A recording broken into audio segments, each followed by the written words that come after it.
खूपच सुंदर असा मेसेज, नक्की वाचा. एकदा एक संत एका गावाच्या रस्त्याने चालत होते. त्यांना पाहून गावातील काही लोक त्यांच्याजवळ गेले व त्यांचा पेहराव पाहून त्यांची मजाक उडवू लागले. तसेच अपशब्द बोलू लागले. तेव्हा ते त्या सर्वांना म्हणाले, जर तुमचे बोलून झाले असेल तर मी इथून निघू का? मला दुसऱ्या गावी जायचे आहे.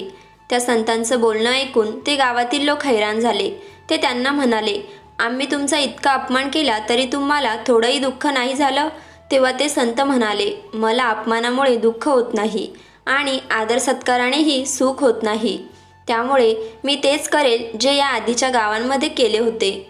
हे ऐकून एक माणूस म्हणाला, आधीच्या गावांमध्ये तुम्ही असे काय केले होते? तेव्हा ते संत म्हणाले, आधीच्या गावात काही लोक माझ्यासाठी फुले, फळे, मिठाई वगैरे बरंच काही घेऊन आले होते. तेव्हा मी त्यांना म्हणालो, माझं पोट भरलेलं आहे, मला काहीच नको, कृपया मला माफ करा.